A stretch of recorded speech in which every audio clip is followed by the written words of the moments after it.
2004년 여름입니다. 꽤 오래됐죠, 그죠? 멕시코에서 시작했던 태풍 찰리가 플로리다를 휩쓸면서 대서양으로 빠져나갔습니다. 그 때문에 22명이 죽었고 재산 피해가 110억 달러에 해당합니다. 110억 달러. 요즘 돈으로 환산하면요, 110조입니다. 110조. 한국 돈으로. 그러니까 한국 예산의 1년 예산의 한 10분의 1이 그 태풍 때문에 날아간 겁니다. 엄청난 피해가 왔습니다. 그 태풍도 태풍이지만 이 태풍이 지나간 다음에 더 많은 문제가 생겼습니다. 무슨 얘기가 하면 지금처럼 생필품이 급등한 겁니다. 가격이. 자, 우리가 일반적으로 여름 되면 마켓에 가면 아이스 삽니다. 그죠? 백에 들은 거, 아이스백 1불 99전 좀 사는 거죠. 그죠? 일반적으로 한 2불 정도 됩니다. 그런데 이 기간 때 끝나고 나니까 이게 얼음이 귀한 거죠. 10불까지 올라갔다는 겁니다. 이 태풍 때문에 전기줄이 무너지고 하니까 나무도 무너져가지고 집이나 차 수리하는 게 많이 생겼죠. 그래서 집에 무너진 나무 2그루를 없애는데 무려 23,000달러가 청구가 됐다고 얘기합니다. 77세의 한 할머니는 이 태풍 때문에 집에 있으니까 머리 잠길 것 같아서 남편과 함께 모텔에 들어갔다는 거죠. 근데 보통 때 같으면 하루 모텔이 40불 정도 하는데 이 기간 동안에 160불 올라갔다는 겁니다. 그리고 곳곳에서 이 전기가 없으니까 이 소형 자가 발전기를 팔기 시작했다는데 보통 250달러 했다는 거죠. 근데 이때가 되니까 품귀 현상이 생겨서 무려 한 대에 2,000달러가 올라갔다는 거죠. 그러니까 사람들이 얼마나 힘들었겠습니까? 그죠? 집을 잃어버린 것도 고사하고 재산 편한 것도 고사한데 이런 것까지 힘들게 더 바가지를 썼다는 거죠. 그래서 US Today라는 신문에 헤드라인에 이렇게 잡혔습니다. 폭풍 뒤에 찾아온 약탈자라는 것이죠. 프레디터. 타이틀이 그래요. 그래서 이것 때문에 피해를 본 많은 주민들이 플로리다 법정에다가 수를 했습니다. 이 판매사람들이 너무 가격을 폭리를 취했다는 거죠. 그래서 수했습니다. 그래서 그 수한 게 무려 2,000건이 넘었다고 얘기합니다. 그래서 이제 법무부 장관이 그걸 가지고 이제 심리를 들어갑니다. 그죠? 그런데 경제학자들이 브레이크를 걸었습니다. 자, 경제학들이 뭐라고 해야 할까? 이렇게 얘기합니다. 이 가격 폭리법을 시행하게 되면 이거는 문제가 있다는 거죠. 어느 한쪽만 편드는 거라는 것입니다. 그러면서 소엘이라는 한 경제학자가 이렇게 설명을 했습니다. 얼음, 생수, 지붕수리, 발전기, 모텔방의 가격이 높아지면 소비자는 소비를 억제하고 공급자는 허리케인 피해를 입은 먼 곳까지도 재화와 용역을 공급하려는 욕구가 높아지는 장점이 있다. 뜨거운 8월에 플로리다가 정전됐을 때 얼음 주머니 가격이 10달러라면 제조업자들은 얼음을 더 많이 생산해 나르려 할 것이다. 그렇기 때문에 비싼 값이 전혀 부당하지 않다. 그것은 구매자와 판매자가 서로 교환한 물건에 부여하기로 한 가치일 뿐이다 라고 했다는 거죠. 그러니까 이 허리케인이 지나간 다음에 이 생필품 때문에 도덕적으로 문제가 생긴 것이죠. 그러니까 법무부 장관도 고민인 거죠. 어느 한쪽 편을 들 수가 없다는 겁니다. 분명히 피해자도 있기도 하고 그래서 갖다가 가해자도 있기도 하지만 혹시 어느 쪽에 법을 잘 적용할 것인가 고민이 됐다는 것입니다. 지금 우리 코비드가 거의 2년 동안 지속되고 있습니다. 2년 가까이. 이제 12월 달에 2년 가까이 되는데 지금 현재 상황으로 비슷하죠. 그죠? 가격이 얼마나 많이 올랐습니까? 자, 그렇다고 그 판매하는 사람을 일방적으로 욕할 수 있는가? 그들에게 법적으로 벌금 물을 수 있는가? 그것도 한번 생각해 볼 문제라 거죠. 법이 그런 겁니다. 이 얘기가 어디서 나온가? 2010년도에 미국에서 몇 번 아니고 전 세계의 베스트셀러가 되었던 저스티스라는 책이 나옵니다. 하버드대학 교수 마이클 샌들이 쓴 책입니다. 하버드에서 아주 인기가 좋은 이 정치학에 대해서 가르치는 교수입니다. 30년 동안 가르친 명강의를 모아서 책으로 만드는 것입니다. 그 책의 첫 부분에 이 얘기가 시작됩니다. 오늘날에도 그대로 적용되는 그런 말씀이라고 얘기했습니다. 이 책에서 가격 폭리 처벌법에 찬성하거나 반대하는 사람들은 세 가지 캐러고리를 초점을 맞추고 있습니다. 첫 번째는 행복 극대화, 두 번째는 자유를 존중하고, 세 번째는 미덕, 덕을 추구한다는 것입니다. 이 세 가지가 균형을 맞추는 것이 그렇게 범적으로 해석하기가 쉽지 않다는 겁니다. 고대 철학자 아리스토텔레스는 정의를 이렇게 가르쳤습니다. 정의란 사람들에게 그들이 마땅히 받아야 할 것을 주는 것이다. 자, 뭘 주는가, 마땅히 받는 사람이 누군가는 해석의 차이가 있을 수 있습니다. 반면 18세기 칸트에서부터 20세기의 존 롤시리까지 근대 현대 철학자들은, 정치학자들은 이 정의를 뭐라고 보는가 이렇게 얘기합니다. 권리를 규정하는 정의의 원칙은 미덕과 최선의 삶에 대한 주관적인 견해에 좌우되지 말아야 된다. 정의로운 사회라면 개인의 자유를 존중해서 각자 좋은 삶을 선택할 수 있어야 한다라고 했다는 거죠. 자, 고대 철학자들은 이 정의를 갖다가 덕에 중점을 둔 반면에 근대 현대에서는 정의에 갖다가 가장 중심이 뭔가 자유라는 것입니다. 그러니까 자유와 미덕이 서로 충돌하기 때문에 거기서 법적인 문제가 생긴다는 것이죠. 어느 것 하나에 일방적으로 이것이 옳다라고 판단하기가 어렵다는 겁니다. 자유냐 덕이냐. 그러면 성경에서는 정의를 뭐라고 해야 합니까? 라는 거죠. justice라는 거죠. 몇 가지 해석이 나옵니다. 옳다, 공평하다, 의롭다, 경건하다, 덕 이렇게 들어갑니다. 다양한 해석이 있습니다. 근데 가장 중요한 것은 성경 말씀에 하나님이요 공의의 하나님이라는 겁니다. 하나님 자체가 공의래요. justice. 이 하나님의 성품의 가장 큰 두 가지 양면성이 하나는 사랑인 것이고 다른 하나는 뭡니까? 이 공의라는 것입니다. 그 말씀이 어디에 나온가? 이사야서 30장 18절에 이런 말씀이 있습니다. 그러나 여호와께서 기다리시나니 이는 너희에게 은혜를 베풀려 하심이요 일어나시리니 이는 너희를 긍휼히 여기려 하심이라. 대저 여호와는 공의의 하나님이심이라. 무릎피를 기다리는 자가 복이 있도다. 공의를 다른 말로 하면 정의입니다. 정의. 하나님이 정의의 하나님이라는 것이죠. 근데 문제는 하나님은 공의로우신데 인간은 뭡니까? 이 죄성이 있다는 거죠. 죄성. 이 죄성 가운데 가장 큰 것이 스스로 만족할 수 없는 탐심, 탐욕이라는 겁니다. 이게 무서운 거죠. 그래서 종종 이런 사람 이런 말을 하죠. 그죠? 있는 사람이 더해. 이런 말 합니다. 있는 사람이 더해. 결국 탐심은 하나님의 말씀과 부딪히게 만들고 결국 죄를 빠지게 되고 더 큰 죄악까지 나아가게 만든다는 것입니다. 심지어는 자기도 만족하지 못할 뿐만 아니고 주변 사람들까지 어렵게 만든다는 거죠. 그래서 성경은 얘기합니다. 자족이 경건에 도움이 된다고 말하고 있습니다.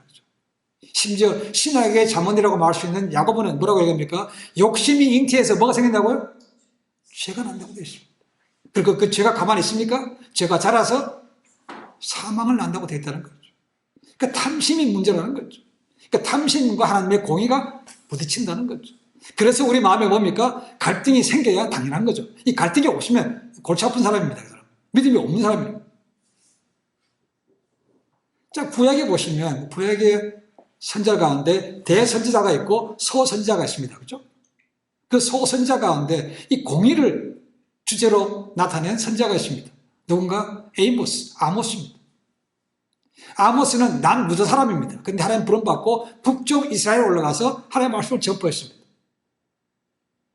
그 당시에 남유다나 북이스라엘나 이 가진 자들의 횡포가 무지무지 많았습니다. 이 가진 사람들은 빚을 담보로 해서 빚을 못 갚으면 사람을 자기 노예로 삼았다는 겁니다. 그리고 부자들은 권력을 이용해가지고 아주 교묘하게 이익을 탈취하고 그리고 비싸게 좋은 변호사를 사가지고 아주 법망을 교묘하게 피해 나간다는 거죠. 그래서 아모스 선지자가 사회와 나라의 악에 대해서 너희가 공의롭지 못하다라고 외쳤다는 것이죠. 그래서 아모스 선지자를 갖다가 공의의 선지자라고 부릅니다. 그리고 예레미야를 눈물의 선지자라고 부릅니다. 그렇죠? 아모스는 공의입니다. 결국 미덕에서 시작하든 자유로 시작하든 중심은 뭡니까? 하나님께서 보시기에 이게 합당한 것인가가 중요한 것이죠. 법적으로 볼 것이 아니고 법 위에 있는 하나님께서 어떻게 보실까가 가장 중요하다는 것입니다. 성경은 우리에게 그걸 말씀하고 있습니다. 그렇죠? 그러니까 어느 한 가지를 일방적으로 볼 것이 아니고 균형받는 것이 어떻게 필요한데 이 균형이라는 것이 굉장히 어렵습니다.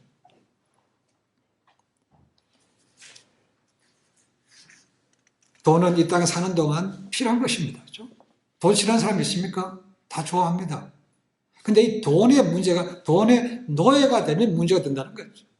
돈의 노예가 되면 그때부터는 이제 눈에 보이는 게 없습니다. 그렇죠? 모든 것이 돈과 연결시켜서 보는 거죠. 사람을 판단할 때도 돈이 될까 안 될까 그것부터 만드는 것이고 그 모든 것이 그렇게 되니까 가치관이 뒤틀리게 되는 것이죠. 그렇게 모인 사람들이 많으면 그 사회가 건강한 사회가 되겠습니까? 안 되는 거죠. 오히려 그렇게 있으면 있을수록 일반적으로 그렇지 않은 사람도 있지만 하나님으로부터 점점 멀어집니다. 왜요? 하나님 없어도 된다는 거 아닙니까? 그래서 이 재물의 명백함이 반드시 하나님의 복은 아니라고 얘기했습니다. 많이 가질수록 더 낮아져야 되는 것이고 많이 가질수록 없는 사람들을 기억하고 나눠주는 삶이 있어야 된다는 것이죠. 오히려 그런데 많이 가졌음에도 불구하고 타인의 불행을 자신의 행복을 여기고 타인의 불행을 오히려 자신의 이익의 도구로 삼는 것은 이것은 결코 하나님 앞에서 용납받지 못합니다. 결국 그런 삶은 허무한 것이죠. 그렇죠? 왜요? 그렇게 많이 벌었지만 자기는 좀 더 넉넉하게 살지는 모르지만 아무튼 죽을 때는 아무것도 가져가지 못합니다. 뿐만 아니고 공의로우신 하나님 앞에 서서 이 땅에 사는 동안 삶을 계속받는 거 아닙니까? 그렇죠? 이게 공의롭지 못한 삶이 하나님 앞에서 의롭다고 칭찬받겠습니까? 아닌 거죠. 그러니까 탐심과 욕심을 부리기 전에 하나님께서 보시기에 하나님의 공의에 내가 합당한 삶을 살고 있는가를 돌아보는 것이 중요하다는 것입니다. 왜 제가 오늘 이 공의의 말씀드리는가? 오늘 말씀 보시기에 나온다는 거죠. 예수님께서 많은 기적을 행하셨습니다. 많은 교훈을 주셨습니다. 사람들이 보고 놀랍니다. 그래서 특별하게 이 말씀처럼 나왔던 죽었던 나사로가 살린 사건 때문에 그 사건이 사회적으로 엄청난 파장을 일으켰다는 것이죠. 베나리라는 작은 마을에 생겼던 죽은 사람이 살았다. 그 소식이요 예루살렘까지 퍼지게 되고 그것이 어디까지 갑니까? 영적인 리더들 귀에까지 들어가는 거죠. 많은 사람들 그걸 보고 정말 저분이 우리가 기다렸던 메시아가 맞다고 한 반면에 어떤 소수의 사람들은 그걸 믿기 싫어하는 거죠. 그래서 가서 고자질한 겁니다. 어디한테? 제일 높은 사람한테 가서 일한 거죠. 제일 높은 사람들이 뭘 보셔야 되는가? 공회라는 것입니다. 공회. 자, 이 사람들이 얘기를 듣습니다. 죽었던 나사로가 살았다는 것이죠. 두 가지 딜레마가 생겼습니다. 하나는 사람들이 예수님을 메시아로 믿는 사람들이 많아졌다는 것입니다. 점점 많아지고 있대요. 그러다 보니까 본인들이 가지고 있는 가장 기본적인 전통, 유대교가 사람이 줄어든다는 거 아닙니까? 그죠? 그러니까 유대교에서 결국은 예수님 따른 사람을 옮겨가는 거니까, 야, 이거 그냥 놔둘 수 있는 문제가 아니라는 거죠. 그 얘기를 들으니까 바리새인이 뭐 했습니까? 공회를 소집한 겁니다. 야, 이거 심각하다, 이거. 공회를 소집했습니다. 이들의 위기감이 어떻게 표현되는가? 40절에 보니까 우리가 무엇을 해야 되는가라고 얘기하고 있습니다. 헬라어 원문을 보니까 이렇게 됐습니다. 우리가 무엇을 하고 있는가라는 것입니다. 바꿔 얘기하면 이 지경이 되도록 예수가 기적을 행하고 많은 사람 예수를 메시아를 따라가도록 우리가 지금 뭘 하고 있었냐? 자책하는 의미가 많다는 거죠. 그래서 이거는 그냥 두고 볼 수 있는 문제가 아니라는 겁니다. 자, 사내들인 공회, 이 공회라는 것은 이 유대인들의 입법, 사법, 행정을 쥐고 있는 아주 최고의 권력기관입니다. 그 중에서도 가장 대박이 누굽니까? 대제사장이죠. 대제사장. 대제사장이 공의원의 수장이 되는 것입니다. 그러니까 그가 가진 권력이라든가 이 명예, 부라는 것은 어마어마한 것입니다. 언제 이 공회가 구성되어 있는가? 정확히 기원이 정하지 않지만 일반적으로 학자들은 이것이 민수기 11장 16절에서 나왔다고 얘기해요. 거기 이런 말씀이 있습니다. 여호와께서 모세에게 이르시되 이스라엘 노인 중 백성의 장로와 유사되는 줄을 내가 아는 자 70인을 모아 혐악 내 앞에 이르러 거기서 너와 함께 서게 하라. 모세가 리더로 했지만 일을 혼자 다 못하는 거죠. 그러니까 하나님께서 야 이제는 네 혼자 일하지 말고 주변에 나이 든 사람, 지혜로운 사람 그리고 유지들 70명 데리고 와. 그래서 70명 혹은 71명이 세워졌다는 것이죠. 그러니까 정확하게 70명인지 아니면 대제사장 포함해서 71명인지 정하지 않습니다. 일반적으로 70명의 그의 대제사장 포함해서 71명이라고 일반적으로 대부분이 봅니다. 자, 그러면 그 구성원들이 누군가? 누가 모든 입법, 사법, 행정을 다 지었다 폈다 하는가?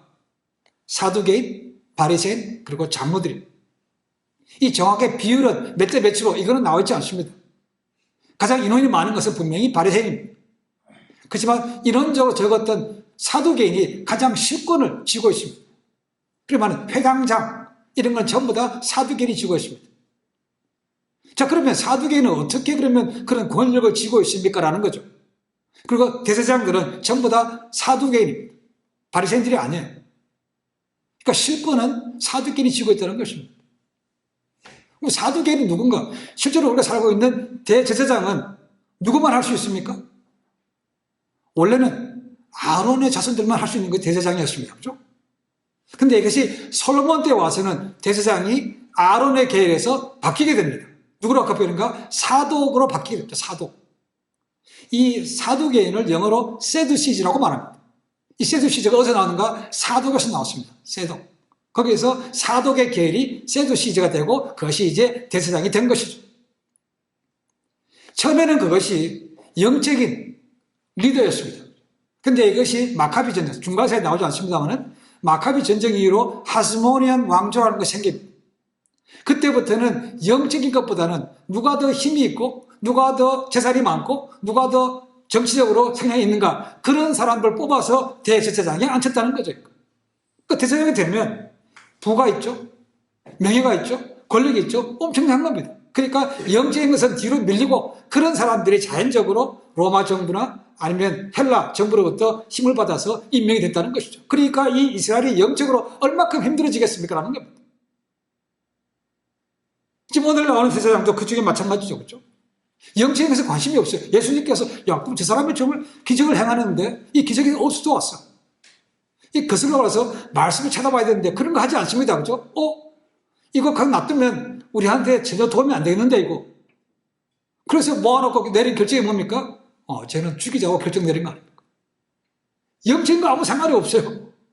내한테 도움이 되는가 내 적인가 그것밖에 판단을 안 하는 것입니다. 그러니까 죽이자고 합의를 본 것이죠.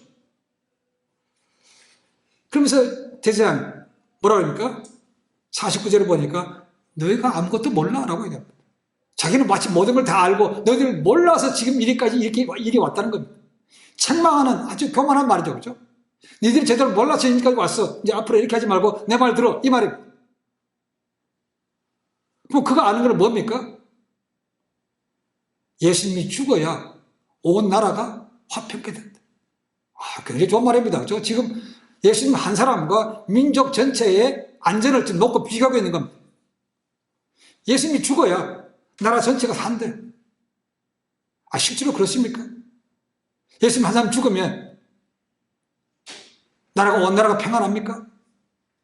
지금 이 대세상이 보는 관점은 뭡니까? 예수님께서 메시아라든가 이런 영적인 관점에서 보는 게 전혀 아닙니다. 정치적인 인물로 보는 것이죠. 로마 정부에 반역하고 나라에 전혀 도움이 되지 않는 그런 인물로 보고 있다는 것입니다. 그러니까 저 사람을 그냥 내버려두면 결국 로마가 자기들 간섭하게 된다는 것이죠. 가장 큰 쥐고 있는 공회원들에게 압력이 든다는 것이죠. 압력이. 그러니까 이건 보면 안 된다는 거죠. 그러니까 그나마 누리는 자유도 뺏기고 명예도 뺏기고 돈 다 뺏기기 전에 예수님을 잡아 죽이는 거죠. 하자. 이렇게 밀어 붙여갔다는 것이죠. 그 공회원들은 대사님 그러니까 뭡니까? 다 거기에 통제하는 거죠. 그래서 예수님을 눈에 보는 족지 다 잡아들여라 보고해라고 이제 공문을 돌린 것입니다. 그래서 제가 주보에다 앞에 써붙인 거죠. 그죠? wanted. 찾는다는 것입니다. 현상법이죠. 현상법. 예수님이 현상법 된 겁니다. 우리가 잘못 생각하면 이 대제사장이 임기가 1년인가 생각하기 쉽습니다. 오늘 보니까 그 해의 대제사장이었던 가야바라고 나옵니다. 그 해의 대제사장. 그러면 그 전에, 그 다음에는 대제사장이 바뀐다는 것인데 그렇지 않습니다. 대제사장은 종신직입니다. 몇 명이 있을 수 있다는 거죠. 그죠? 가야바가 나오고 우리 잘한 대로 안나스도 나옵니다. 사위죠, 사위. 장인과 사위가 다 해먹어요. 집안 통속이. 나중에 나옵니다. 그죠? 그러니까 현직으로, 그러니까 그 해에 물러나거나 할 수 있지만 그 직책은 종신직이라는 것입니다. 그리고 그 해에 대제사장이라고 해서 그 해는 뭡니까? 예수님께서 십자가에 돌아가시는 그 해를 얘기하고 있습니다. 더 이어라고 되어 있습니다. 그 해에 대제사장 이름이 가야바였습니다. 가야바. 우리가 본디오 빌라도가 이름이 나는 것처럼 이 가야바도 늘 따라오는 것입니다. 그 해에 대제사장 가야바. 이 본문 말씀을 통해서 어느 한 설교자가 이렇게 설교했습니다. 잘 들어보십시오. 기업인이 오직 더 많은 이득을 얻기 위해 아무런 양심의 거리낌도 없이 탈법과 위법을 일삼는다면 바로 그 사람이 예수를 은30에 팔아넘긴 가룟 유다다. 권력을 행사하는 정치가가 권력에 선한 청지기가 되어 그 권력을 하나님과 국민을 섬기는 도구로 삼는 것이 아니라 불의한 목적을 위해 권력을 오용하고 남용한다면 바로 그 사람이 예수께서 사형을 언도한 본디오 빌라도다. 법의 정신을 지키면서 바른 판결로 정의를 지켜야 할 법관들이 사사로운 목적을 위해 법을 그릇 평한다면 바로 그 사람이 예수 그리스도를 죽음으로 몰아넣은 제사장이요 율법사요 바리새인이다. 자신이 어떤 조직에 속해 있든지 상관없이 동료들 중 주님의 말씀을 따라 정도를 걸으며 바르게 살려는 사람을 고지식한 인간으로 무능한 인간으로 매도하고 있다면 바로 그 사람이 예수 그리스도의 손발에 대못을 내리친 로마 군인이다. 오직 자신의 욕망과 본능만을 위해 부정과 불의를 주저치 않는 자가 있다면 바로 그 사람이 십자가에 못 박힌 예수 그리스도에게 침을 뱉으며 조롱하던 그 이스라엘 사람이다. 실제로 죽어야 될 것이 자기인지를 알지 못하니까 다른 사람을 죽이게 되는 거죠. 그렇죠? 내가 죽어야 되는데, 그죠? 자기가 안 죽으려고 하다 보니까 결국은 남을 죽이기까지 된다는 것이죠. 이것이 영적인 소경의 모습이고 이것이 오늘 나오는 대제사장 포함한 공회 영적인 리더들의 모습이라는 거죠. 그러니까 이 리더가 얼마나 중요한지 모릅니다. 이 리더 한 사람이 잘못되면요, 그 나라가 다 어수선합니다. 대통령이나 수장이 다 마찬가지입니다. 그렇죠? 그 리더가 얼마나 중요한지 모릅니다. 그렇지만 한 리더가 굉장히 중요한 건 분명합니다. 이 영적인 암흑시대에 불을 던졌던 사람이, 불을 지폈던 사람이 마틴 루터입니다. 한 수도사가 거대한 공룡과도 같고 골리앗 같은 로만 캐톨릭 철치에 도전장을 내밀었습니다. 이건 누가 보다도 계란으로 바위를 치는 거죠. 그죠? 근데 이루었다는 겁니다. 독일에 루터가 있다면 프랑스에 누가 있습니까? 잔 칼빈이 있습니다. 그죠? 그리고 스코틀랜드에 또 한 사람이 있습니다. 존 낙스입니다. 스코틀랜드도 독일과 프랑스처럼 똑같이 로만 캐톨릭에서 이제 신교가 점점 압박을 받고 이제 망할 징이겠다는 거죠. 그 리더였던 존 낙스가 얼마나 답답했겠습니까? 잠이 안 와요. 그래서 자다가 벌떡 일어나가지고 집들에 기도하러 갔다는 겁니다. 그때 마침 친구가 있었는데 낙스가 뒤에 갔더니 기도를 이렇게 하더라는 것입니다. 오 주여, 나에게 스코틀랜드를 주시옵소서. 그렇지 않으면 내 생명을 거두어 가옵소서. 모세가 드렸던 기도와 비슷하게 그 기도를 드렸다. 하나님께서 그의 간절한 세 번의 기도를 들으시고 스코틀랜드를 자유하게 로마 교황청으로부터 해방되어서 온전히 개신교제를 갈 수 있도록 만들어 줬다는 것입니다. 그래서 이 존 낙스가 나온 다음부터 나온 이런 유명한 말이 있습니다. 기도하지 않는 한 민족보다 기도하는 한 믿음의 사람의 힘이 더 크다라는 것입니다. 한 사람이 기도와 한 민족의 운명을 같이 저울질하고 놓고 있다는 겁니다. 똑같죠, 그죠? 가야바가 뭐라 합니까? 예수를 죽어야 우리나라가 편해. 이 말과 똑같다는 것입니다. 기도하는 한 사람이 기도하지 않는 한 민족보다 더 강하다.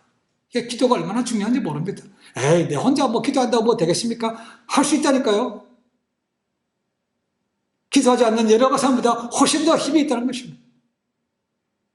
그래서 지금도 하나님은 우리를 중보자로 부르시고 계신 것이죠. 왜 회사마다 비싼 돈 들여서 CEO를 두겠습니까? 유명한 사람?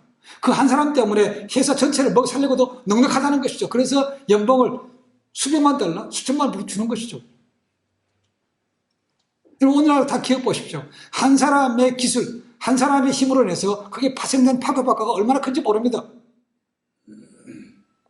에디슨의 축음기 발명한 이후로 오디오 산업이 얼마나 발달했습니까? 포드의 자동차 때문에 오늘 자동차 산업이 이렇게 발달하는 거 아닙니까? 벨의 전화기, 라이트 행제 비행기, 그로 인해서 파생된 수없이 많은 기업들이 많습니다. 그렇죠?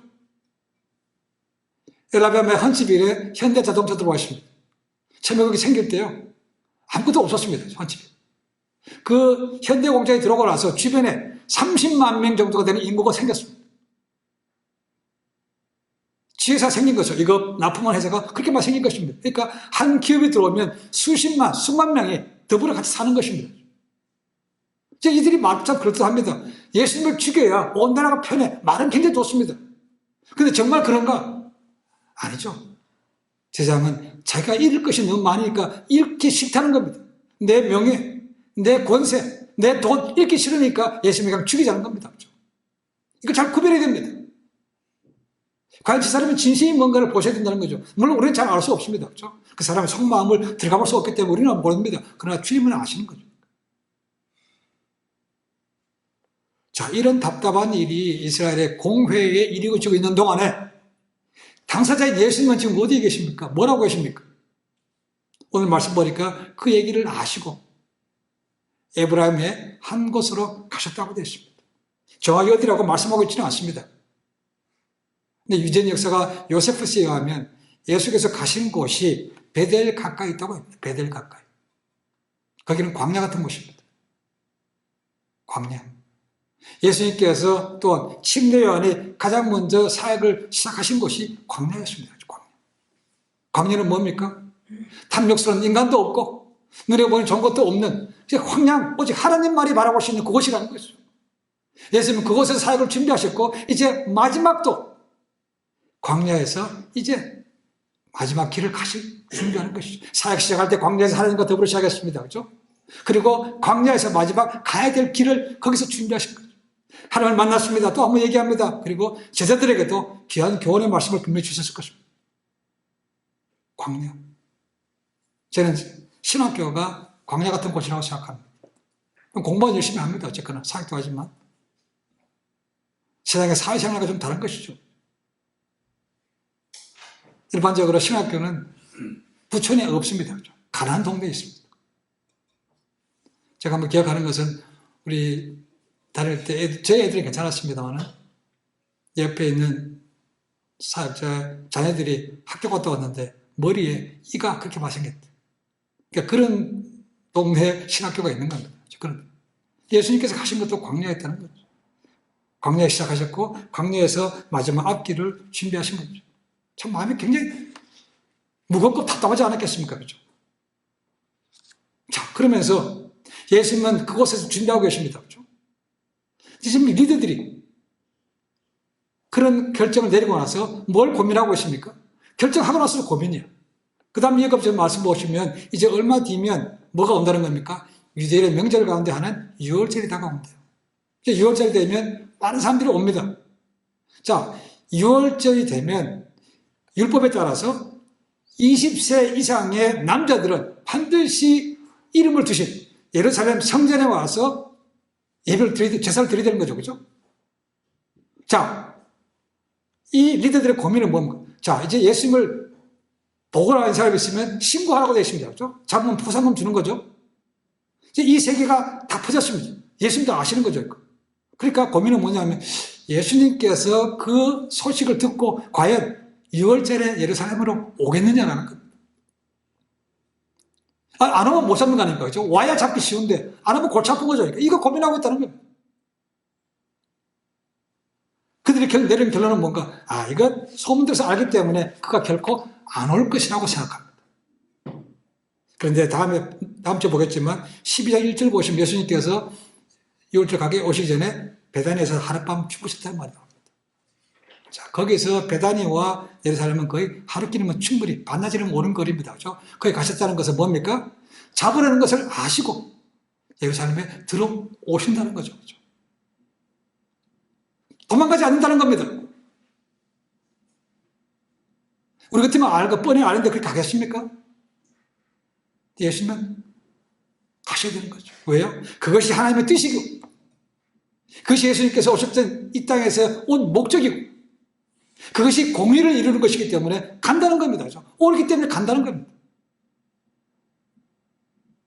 잘못된 길이라면, 그럼 안 가면 그만해요. 포기하면 그만이에요. 근데 이 길은 하나님의 공의를 행하는 길이기 때문에 안 갈 수가 없다는 것이죠. 그러니까 잡는 것을 알면서도 그 길로 오시는 거죠. 이것이 십자가의 길이라는 것입니다. 십자가의 길. 십자가는요, 패배의 길이 아닙니다. 하나님의 공의를 이루는 길입니다. 그래서 오늘 제목이 그렇습니다. 악을 행하는 인간들. 그렇지만 공의를 행하시는 예수님. 우리는 결정해야만 됩니다. 양다리 걸치고 서서 어느 쪽 왔다 갔다 하는 그런 삶이 아니고 공의의 길을 가야 된다는 것이죠. 그것이 진짜 제자의 길이라는 것입니다. 예수님은 그 길을 가셨고, 제자들과 앞으로 제자 통해서 믿게 될 우리에게도 너희들도 그 길로 오라고 초청하시는 겁니다. 쉽지 않습니다.